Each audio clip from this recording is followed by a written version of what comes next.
Hello everyone, मैं निधि सिंह स्वागत करती हूँ हमारे यूट्यूब चैनल गुरुचेला स्टडी पर। तो हम लोग पढ़ रहे थे स्थानीय स्वशासन, उसी के बारे में आज हम लोग पढ़ेंगे पंचायती राज की संरचना। इसको पढ़ने से पहले हम लोग जान लेते हैं स्थानीय स्वशासन जो पिछला पढ़े हैं, थोड़ा रिवाइज कर लेते हैं। तो स्थानीय स्वशासन को जो है दो भागों में बांटा गया था, पहला ग्रामीण क्षेत्र और दूसरा था नगरीय क्षेत्र। ग्रामीण क्षेत्र को जो है 3 भागों में बांटे थे, फिर जिला पंचायत, ब्लॉक पंचायत और ग्राम पंचायत आता था ग्रामीण क्षेत्र में। और नगरीय क्षेत्र में क्या आता है, नगर निगम, नगर पंचायत और नगर पालिका, ये जो है नगरीय क्षेत्र के अंतर्गत आते हैं। और स्थानीय स्वशासन का जनक किसे माना जाता है, तो लॉर्ड रिपन को माना जाता है। और जो है ये पंचायतों का उल्लेख जो है हमें ऋग्वेद में मिलता है। ये सारे पॉइंट आप लोग याद रखिएगा। और ये गांधी जी जो है इसके बहुत बड़े समर्थक थे, ये भी याद रखिएगा। कहते बलवंत राय मेहता समिति जो थी वो त्रिस्तरीय थी। वो ग्राम स्तर पर जो है ग्राम पंचायत, ब्लॉक पंचायत, जिला पंचायत, ये जो है तीनों पे आधारित थी। और बलवंत राय मेहता को ही जो पंचायती राज व्यवस्था का जनक भी माना जाता है। और इन्हें लोकतंत्र विकेंद्रीकरण का जनक भी कहते हैं, बलवंत राय मेहता को। तो याद रखिएगा ये सारे पॉइंट। फिर हम लोगों ने पढ़ा था अशोक मेहता समिति के बारे में। तो अशोक मेहता समिति जो है यह द्विस्तरीय थी। ये खाली ब्लॉक और जिला, खाली इन दो पे आधारित थी अशोक मेहता समिति। और इसमें जो बात कही गई थी कि पंचायतों का कार्यकाल 4 वर्ष हो और न्याय पंचायत का गठन किया जाए, ये सब बातें जो है अशोक मेहता समिति में की गई थी। और ये 13 सदस्यीय आधारित थी, 13 सदस्य थे इसमें। फिर हम लोग पढ़े थे एक मोस्ट इम्पॉर्टेंट सिंघवी समिति, जिसमें जो है पंचायती राज व्यवस्था संवैधानिक दर्जा प्राप्त करने के लिए बात कही गई। फिर हम लोग जो है संशोधन के बारे में पढ़े थे। तो आया था 64वां संविधान संशोधन।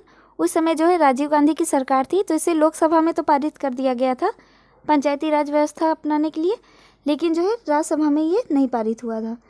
फिर जो है 73वां संविधान संशोधन आया, जिसमें जो है ये लोकसभा, राज्यसभा, राष्ट्रपति सब लोगों ने इसे पारित कर दिया। ये जाके फिर अधिनियम बन गया और फिर सब जगह जो है पंचायती राज व्यवस्था अपनाई गई सभी राज्यों में। तो आज हम लोग पढ़ेंगे पंचायती राज की संरचना के बारे में। जो ग्राम सभा इसमें आता है। ग्राम सभा क्या होती है, तो गांव के उन लोगों का समूह जो गांव के मतदाता सूची में पंजीकृत हो। ग्राम सभा में 200 या उससे अधिक की जनसंख्या का होना आवश्यक है।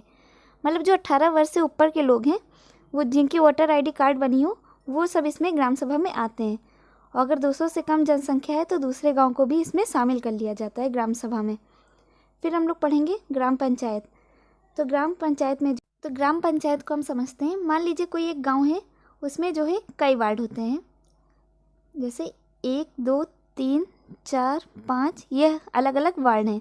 तो हर वार्डों से जो है एक एक सदस्य चुने जाते हैं और इन्हीं जो वार्ड से ही पंच को भी चुना जाता है।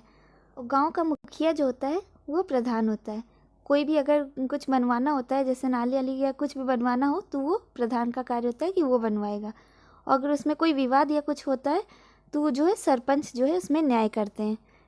तो ये हो गया कार्यपालिका और न्यायपालिका। और इसमें जो सरकारी अधिकारी चुने जाते हैं तो वो होते हैं ग्राम सेवक और वीडियो, इसमें चुने जाते हैं। ये जो कॉम्पिटिटिव एग्जाम क्लियर करके ये आते हैं सरकारी अधिकारी। फिर हम लोग पढ़ेंगे पंचायत समिति के बारे में। तो पंचायत समिति का अध्यक्ष कौन होता है, तो ये ब्लॉक प्रमुख होता है। इसमें जो है एक अध्यक्ष होता है और एक उपाध्यक्ष होता है। और कुछ सदस्यों का जो है निर्वाचन जनता के द्वारा होता है और इसी में से ही जो एक अध्यक्ष और एक उपाध्यक्ष चुन लिए जाते हैं। और उस क्षेत्र की लोकसभा, राज्यसभा, विधानसभा, विधान परिषद के सदस्य भी इसका हिस्सा हो सकते हैं पंचायत समिति में। और इसमें सरकारी अधिकारी कौन कौन से होते हैं, तो बीडीओ होता है, ब्लॉक डेवलपमेंट ऑफिसर। याद रखिएगा, ये बीडीओ जो है पंचायत समिति के अंतर्गत आते हैं। फिर जिला पंचायत, ये भी जो है पंचायत समिति से मिलती जुलती है। तो इसमें भी जिला पंचायत में एक अध्यक्ष और एक उपाध्यक्ष इसमें भी होता है। और कुछ सदस्यों का निर्वाचन इसमें भी जनता के द्वारा होता है। और उस क्षेत्र के लोकसभा, राज्यसभा, विधानसभा और विधान परिषद के सदस्य भी इसका हिस्सा हो सकते हैं।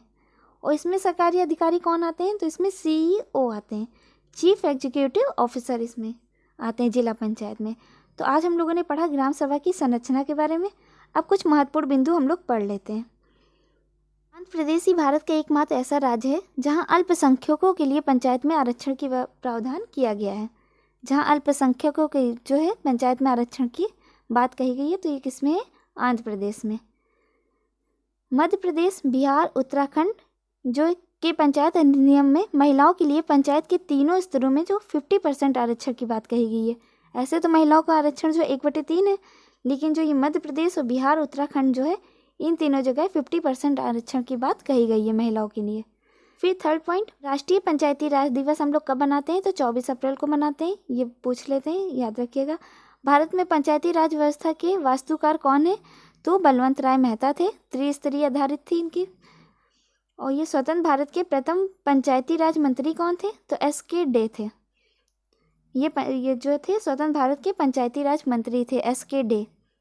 तमिलनाडु के अतिरिक्त सभी राज्यों में आरक्षण की चक्र अनुचित पद्धति 5 वर्ष में परिवर्तित की जाती है।